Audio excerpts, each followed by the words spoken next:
पूर्वतन मुख्यमंत्री तथा विरोधी दल नवीन पट्टनायक आशु आरोग्य कामना पई आरंभ होईछि पूजा कार्य। नवीन को निजस्व निर्वाचन मंडली हिंजलिकाटू ब्लॉक शाहपुर पंचायत रे सरपंच वंदना प्रधान हनुमान मंदिर ठारे घिओ दीप जाली पूजार्चना करथिले। एही कार्यक्रम रे विधायक प्रतिनिधि ए सुदर्शन, ब्लॉक सभापति दुर्गा माधव महांती, सरपंच संघ सभापति कृष्णचंद्र भौल, धोबाड़ी सरपंच प्रतिनिधि कान्हचरण राउत, अंतरा नाहक समेत ग्रामवासी उपस्थिति रे पूजापाठ कराई आशु आरोग्य कामना कराइथिला। Bureau report news today Odia.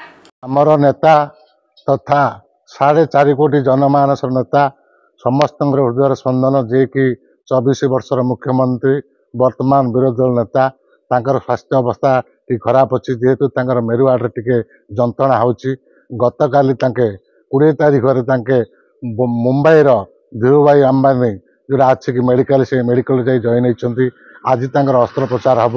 आज अस्त्रोपचार हो जमी आरोग्य कामना करेंगे से आज आम शाहपुर ग्राम पंचायत हनुमान मंदिर पाखे आम समस्त शाहपुर ग्रामवासी सरपंच मेंबर आमर सभापति नंदीग सरपंच पाटपुर सरपंच समस्त उपस्थित होगी आज हनुमान ठाकुर प्रार्थना कलु जे आमर नेता जे कि 4.5 कोटी जनमानस नेता जिमिसी आरोग्य होई शीघ्र ओडिशा का आसंतु समस्त सेवा करेंगे।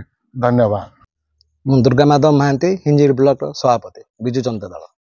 आज आमर शाहपुर ग्राम पंचायत वीर हनुमान मंदिर निकट में अखंड दीप आज जाचु। अखंड दीप जालियार अभिप्राय है जे आमर जे कि विरोधी दल नेता पूर्वतन मुख्यमंत्री माननीय श्रीजुक्त नवीन पट्टनायकर स्पेंडिलाइजर तांकर देह असुस्थ अच्छी तांके वर्तमान एवं बॉम्बे धीरूभाई अंबानी मेडिकल रे बेड जॉइन होती।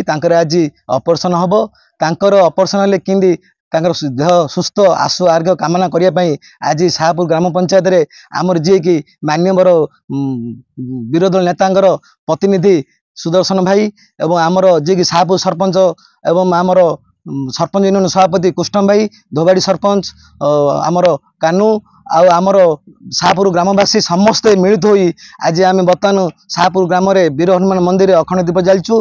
तत्सहित गत काली आमर एंटायर ब्लॉक हजार हजार सरपंच समिति जिला परिषद चेयरमैन भाइस समस्ते आज हजार हजार लोक आम काली लक्ष्मी नृसिंह पाखे दीपदान करी आमे मुख्यमंत्री पूर्वतन मुख्यमंत्री आशु आरोग्य कामना करने समस्ते आज प्रमाण करके आम रही।